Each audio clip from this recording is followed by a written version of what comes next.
So it's the eve of the NFL draft, Jimmy. What number draft is this for you while covering Tennessee? Probably 39. Oh my gosh. There's been a lot of them. I go back to 1985 as far as covering Tennessee. And what will be exciting for you is like Jalen Wright could be the first running back off the board for Tennessee since I think the 2018 season, about 6 or so years ago. I wasn't as surprised as some people were that he skyrocketed up the draft list because I knew he would run fast. He was a sprinting champion in North Carolina. He won the 60 meters.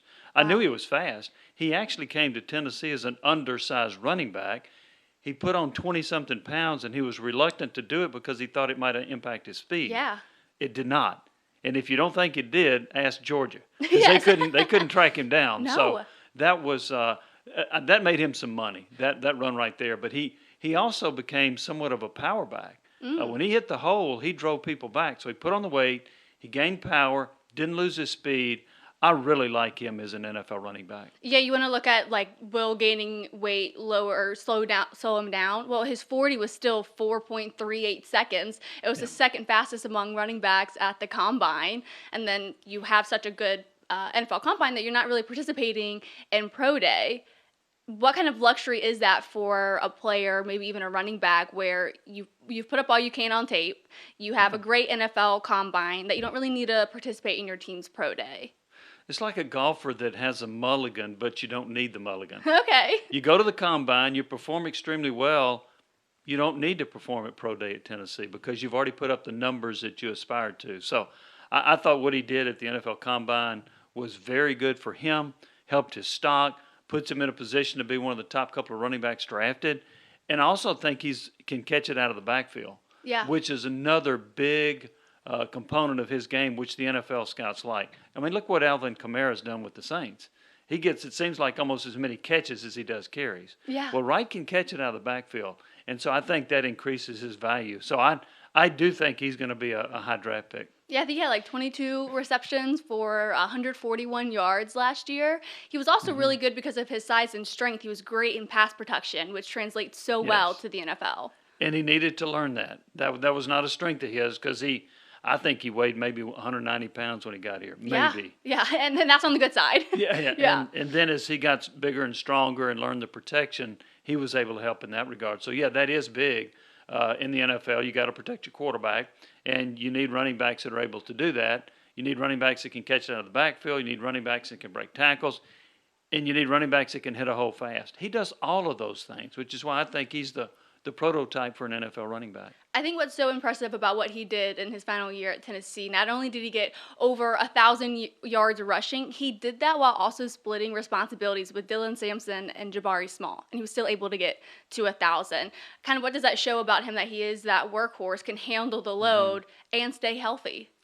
Yeah, I had actually predicted he'd gain over 1,200 yards, and the only person that could keep him from doing that was Josh Heupel because he didn't play him enough. Yes. I don't know that he averaged 11 carries a game. Now, that's the good news, bad news. The bad news would be if he had carried more, maybe he gains 1,200, 1,300 yards. The good news is he has kept some of that tread on the tire.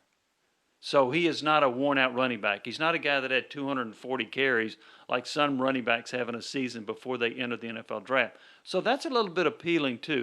His body is in good shape as far as the NFL. So I think that will help him as well. I think NFL scouts will look at that. But, yeah, for him to average over 7 yards a carry, I believe. Yeah, 7.4. Yeah, and for him to do what he did, I thought it was very impressive. And he can take it to the house now. He can break the long run.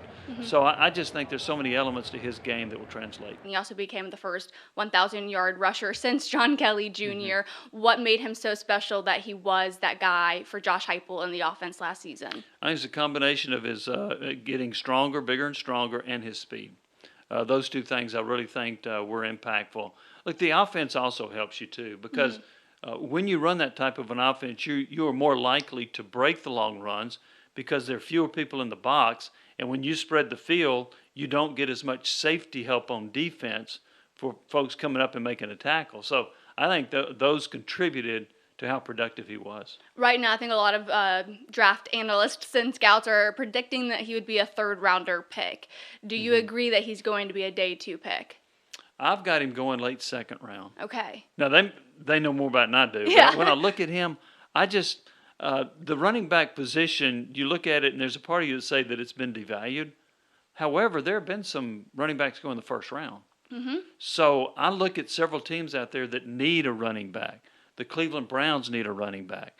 The Giants need a running back. The Cowboys need a running back. Yep, they don't have Tony Pollard anymore. Yeah, I also yeah. think Las Vegas could do really well with a running back with Josh Jacobs gone. Right. But those are 2 later picks. But Yeah, but there are enough openings in there at the running back position. And then I would not be surprised if Cleveland, with Nick Chubb coming off an injury, with Jimmy Haslam of Knoxville being the owner, Yes. I wouldn't be surprised if Cleveland took him in the second round. Joe Milton could be a day 2, day 3 kind of draft pick after his 6th year of college football. Where do you project him going in this year's draft? I think he's going to be a 4th or a 5th round draft pick. Now, Okay. it's interesting that I've got a buddy of mine, I'm not going to call his name, but he's worked with the NFL Network for years, and I sent him a text a while back. I said, what round do you think Joe Milton will be drafted in? And his response was, as a quarterback? Oh, no. He said, you mean as a tight end? I said, no, I'm talking about as a quarterback. This guy doesn't think he's an NFL quarterback, and he thinks he could go undrafted or maybe the 7th round. Okay. I see it differently because he's got such a great arm. And I know the egos of NFL folks. They think we can fix this guy. You guys in college don't know how to fix him. Y'all don't know the techniques. Y'all can't. So I think there are enough of them up there that'll say, hey, they'll fall in love with that arm and say, we can work with that guy. We can develop him into being an NFL quarterback. The question mark about him, there are 2 of them, primarily. Yes. Accuracy and quick decision making. And he has got to work on both of those. He got better at not overthrowing all of his deep passes his last year at Tennessee. And his quick decision making left something to be desired. Yeah. In fact, I did read at some point where he said, man, that offense at Tennessee was so fast. He said at times you just want to sit back and digest things. Well, that's not what Tennessee did. Right. I don't think the Josh Heupel offense was best suited for Joe Milton. It suited Hooker a lot better than Milton. So I think some scouts will look at that and say, okay, he wasn't in the right system. He is a pro-style quarterback. He fits this system. He's got a great arm. We'll take a shot on this guy because we think we can develop him into being I don't know about a starting quarterback, but at least a good backup. I think a lot of the time last year he was passing through his receivers, and that was where the touch came into play. He didn't have much touch. He was trying to throw everything 100 miles an hour. Yeah. And he's got to learn you can't do that, and particularly when you check it down. If you want to throw a 25-yard out, 100 miles an hour, that's fine. But you cannot do that on the shorter routes, and he struggled a little bit with that. The other part of it was he struggled a little bit throwing on the run. Yes. Hooker was really good at that. Milton was not. Did he complete some passes on the run? Yes, but typically was not very accurate in doing so. And in fact, I think it was well into his senior year where he finally threw a touchdown pass on the run. Yeah, I was about to say. I So, think, it was later in the senior year, too, at Tennessee where he was finally able to kind of make that aha connection and learn how to do that, because you look at, just the deep passes alone, he completed only 38.6% of passes beyond 10 yards last season. So There was a game early in the year. I'm trying to remember the opponent. I don't know if it was Austin Peay or not, but he could not complete a pass downfield. So what Tennessee did was they threw almost everything was a flanker screen. Quick pass right, quick pass left, right, left, right, left. And I think he completed 9 or 10 in a row. Yep. But they could not get a pass downfield completed because he wasn't accurate, he was throwing it too hard. Those are things he's got to learn. But again, I go back to what I think the NFL will teach him that. Yes. We are so smart. We're smarter than all these college coaches. We'll figure this out. Most of the time they don't, but they like to think they can. I just think that with the measurables and pretty good speed, he ran less than a 4.640. Yep. Pretty good speed. I think the NFL is willing to take a chance on him at a higher level than my buddy saying, I think he'll be undrafted. So if he goes as a quarterback, what teams do you think he will fit best with? That's hard to say. I don't know. There's some teams I look at and I say he doesn't fit with them, like the Ravens, because they run their quarterback a lot. Yeah. But it's hard to get in. I tell you a team, because this is historically what they've done, the Raiders. Yeah, okay. Because when Al Davis was the coach and then the general manager owner, they drafted a lot of quarterbacks that threw the ball deep, and they had quarterback. One guy, Darryl LaMonica, was named the Mad Bomber because he just kept throwing it deep. Wow, okay. And Al Davis loved to stretch the field. Well, Al Davis has passed away, but his son is the owner, and there may be a little bit of that in his thought process too. So the Raiders might be a pretty good fit just because they typically have loved to throw the deep ball. I've seen some places where they think he might go to the Minnesota Vikings now with Kirk Cousins and Atlanta, and they're rotating through Josh Dobbs and a couple other backups. Do you find that that's a system that fits him well, or does it need to be a system like Kansas City where it's a really strong organization? You have an okay average backup, but Joe Milton could be really exciting in that system where he comes in for a couple of plays, kind of like a Jason Tatum kind of role. I think Minnesota is a better system for Joe Milton because they are more structured. Okay. At Kansas City, Mahomes ad-libs so much, right? Yeah. And a lot of his success comes from scrambling, and it comes from some funky plays that they will run from time to time. Some crazy sidearm pass, yeah. I don't see that fitting Joe Milton. Okay. I think Minnesota's a better fit for him than Kansas City. Okay. And you mentioned the Las Vegas Raiders. Another player from Tennessee that might see his name called for the Raiders is Kamal Hadden. He obviously had a great first 7 games to the season, injured himself in the Alabama game in a shoulder for just a routine tackle. He was at Tennessee's Pro Day. He says he's ahead of his recovery and just really adds to his story, obviously starting in community college and then making his way to Tennessee. What excites you most about the potential of Kamal Hadden in the NFL? His coverage skills.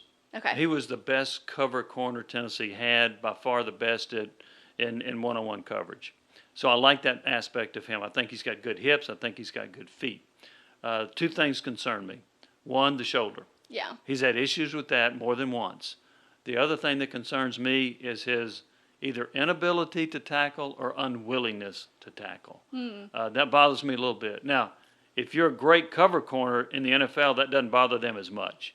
But if you were an average cover corner, you better be able to tackle. I would think at the NFL level he would fit more into the average, but I do think he is a good cover corner, good man-to-man ball skills he's got. So I think that's what I like about him.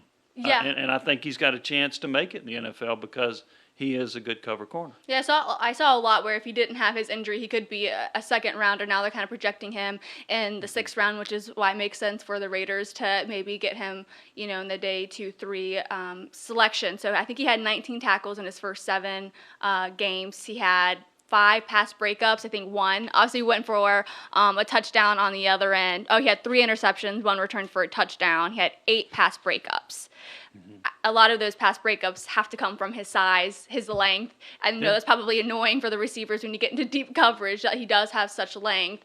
His ability to, I think you saw it most, like in the beginning of the season, I think it was frustrating because he wasn't getting his head turned around. So he missed out on a lot of opportunities, people felt. And then towards the back half of his season, the first 7 games, I thought he did a much better job of getting his head around, being aware of where the ball was, not necessarily paying too much attention to the receiver, and kind of improving his game in that aspect. Yeah, and the key part of that is that if you're trailing the receiver, you don't turn your head around because you're already beat. Yep. But if you're even with the receiver, you have an opportunity to intercept it, you turn your head. So sometimes the lack of turning your head is the position you're in. Right. If I'm 2 yards behind you, What's the point? and I turn around, that's over my head and it doesn't matter. And then you're gone for a touchdown probably. Yeah. So yeah. But I do like those numbers that he put up. 3 interceptions, 8 passes that he broke up. I thought he did a nice job. The other part of it, he's 6 foot, maybe a little over 6 feet tall, Yes. roughly. Yeah. Okay, a lot of your great receivers right now, 6'3", 6'4", 6'5".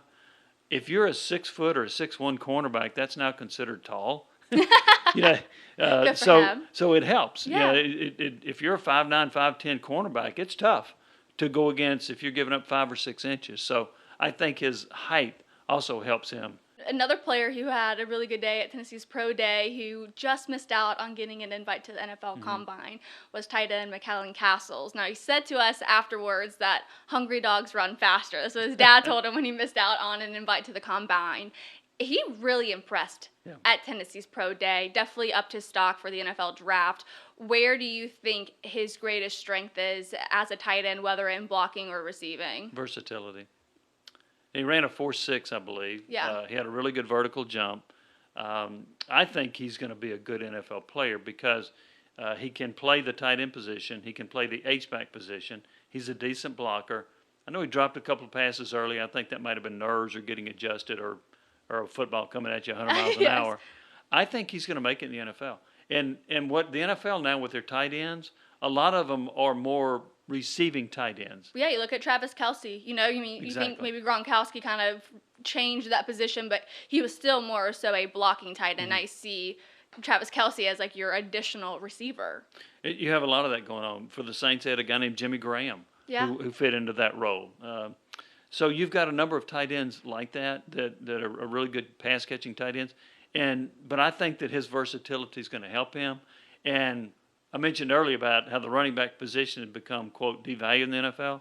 I think the tight end position has become valued in the NFL. And they've been a safety blanket for a lot of – I mean, look at the number of tight ends now in the NFL that are catching over 70 passes. Yeah. That number is a lot more now than it was 10 years ago. So I think because of the position, the way it's being played, and getting tight ends even in space like they do with Kelce, I think that plays into Castle's hands. I think he'll be a late-round pick, but I think he'll stick in the NFL. Him being able to haul in passes from Milton on the pro day, I think did huge for him as far as you mentioned his versatility. How important do you think just getting some quick passes from Joe Milton on a pro day, how much does that really impact your stock in the draft from what you're doing in a pro day? If you can catch a pass from Joe Milton, you can catch one from anybody in the NFL. Okay. And so I'm looking at the guy, he's got good hands if he can catch that bullet coming at him. Yeah. So, yeah, I think that does help his stock, and it shows that he's got good hands. He's kind of a in-between body for a tight end. Some tight ends weigh 270 pounds in their blockers. Some weigh more like 220, and so they're the receiving tight end. He's kind of in between that. He's kind of built pretty close, I think, to Brock Bowers. Oh, okay. The Georgia tight end. Now, he's not as athletic as Bowers. Bowers is a freak athlete at the tight end position. But I think he's kind of along those lines with his body. And with the hands that he displayed in catching Milton's passes, I just think there's value in what he can bring to a team. Yeah, and I think it was nice also to see him get work with another quarterback in Nico Yamaliava. You look at the Citrus Bowl, and Nico's 2 passing touchdowns against Iowa came to McAllen Castles. Yeah, and that showed again, and that was a really good defense Tennessee win against Iowa. They ranked in the top 5 in the country. So I think there's a lot that he brings to the table, but he can catch something underneath, and he can catch it intermediate passes. Probably won't go deep a lot, even though with 4.6 speed, if you get him isolated on the right linebacker, let's say, maybe you do run a semi-wheel route with him to try to throw a deep ball to him. But I like his skill set. I think he's going to be a good NFL player. I see 4 being taken, and I think this is right. It would be 15 in a 3-year period, which would be the most for Tennessee in about, the mid-2000s, around 2006 or 7 or 8. That's the last time they had 15 taken in a 3-year period. Span, yeah. So I think they'll have 4. Now, there are a couple of other outliers. Could Ramel Keaton at receiver get drafted? Could Jabari Small at running back get drafted? Possibly. I don't think so. But I do think 4 Tennessee players will be selected, Kamal Hadden being the 4th. Yeah, okay, I like that. That's our NFL Tennessee draft preview.